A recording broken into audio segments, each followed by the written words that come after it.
Welcome into another News4JAGs podcast. Jamal St here alongside Justin Barney here. Justin, day 10 of training camp officially in the books. And it's cooking right now, but it was cooler early in the morning, and this to me was the most liveliest, chippiest practice I think we've had of the nine.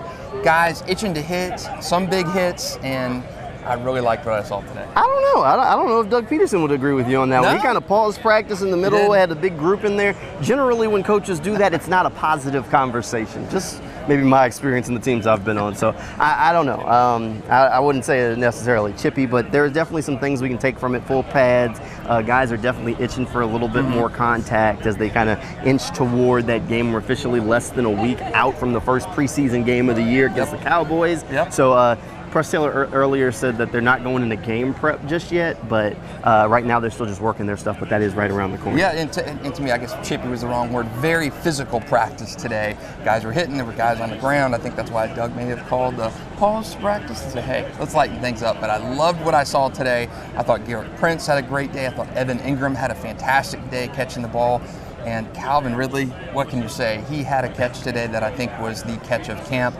Kind of flanked by Darius Williams. He had it one-handed, caught it going out of bounds, got his feet in, ref signaled it was a catch, and it drew the crowd. Just boom, experience from that crowd today. That was the most exciting thing I think they've seen throughout camp. Best catch for me by far. It is not close. I mean, there are two injuries from I guess maybe a physical practice, things to keep an eye on. Willie Taylor during one-on-ones came up hopping, maybe a hamstring kind of thing. He got checked on by the trainers, and then there was Christian Braswell, who spent most of the team drills running off to the side with the trainers. Outside of that, overall very healthy as we kind of start to inch toward that first preseason game of the year, which is what you want. Again, if you missed yesterday, Tyson Campbell did leave practice yesterday, so he didn't practice today because of that concussion. Still in the protocol. Very likely won't play in the preseason, so we may not see him for a little while, since it's that time of the year where you can kind of wrap a guy in bubble wrap and say, get to the season. Tyson, I wouldn't bring him on the trip.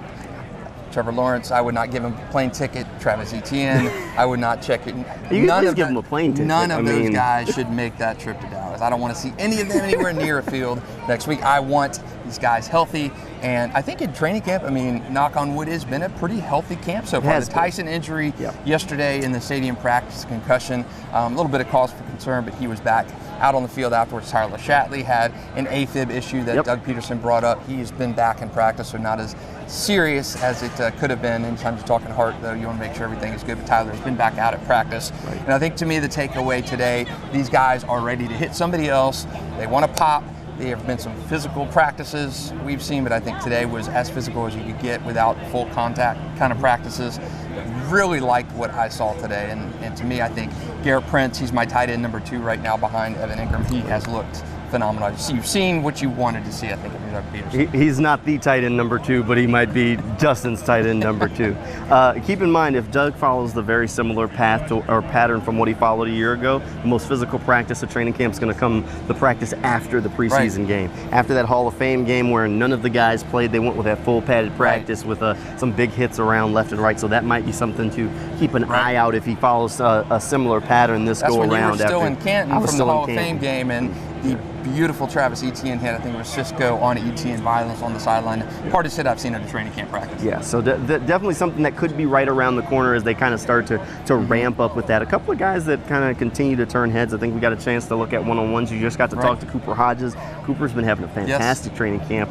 He's crept his way up that depth chart, starting to say he might be a lock for this roster. A 7th-round pick, too. A 7th-round pick, a great story. Besides being a hometown story, he provides a little bit of that nastiness and a little bit of that depth on the offensive line. Trent Baalke and Doug Peterson said in the offseason that offensive line, they were going to probably have battles and decisions there on to keep an extra offensive lineman because that position is so important, so deep. You got the Cam Robinson suspension too, and I think Cooper Hodges, not just because he's a local kid, 7th-round pick, he provides some depth, and he has looked good. He's looked good. I mean, and that's the most that you can ask for. Another guy, we keep talking about who this next pass rusher could be after you go. You got Josh, you got Trayvon.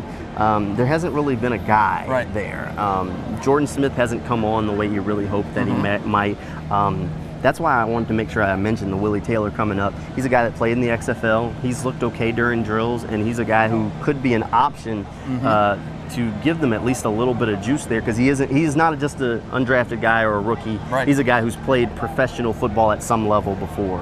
And another issue was, with Tyson Campbell not playing today, Chris Claybrooks did get some reps at that number 1 spot at that opposite side, Darius Williams, and I don't want to see Chris Claybrooks guarding any number 1 receivers in camp in a regular season game. Yeah, no. We definitely do not want to see that. So we'll have to keep an eye on it. I think we got a little bit of a better look at one-on-ones between that O-line, D-line group than we maybe have in the past today. This is 2 days in a row that we've got to see it, and haven't really walked away very impressed with the pass rushers. Definitely think there's still some room for growth there and things that they can be working on. But who knows, maybe when the game rolls around against the Cowboys, someone could come out and surprise us. Maybe Cyr Abdullah looks a little bit better. I think his best rep of the day came when he was going against a tight end, though, which isn't going to necessarily be the norm for him if he is going to be that pass rush threat for them. So definitely something that we'll keep an eye on. Jaguars will be back out on the practice field again tomorrow. We'll be back out here with plenty of coverage. If you want more, you can head over to News4JAGs.com. Just look on that sports page, and we'll see you next time.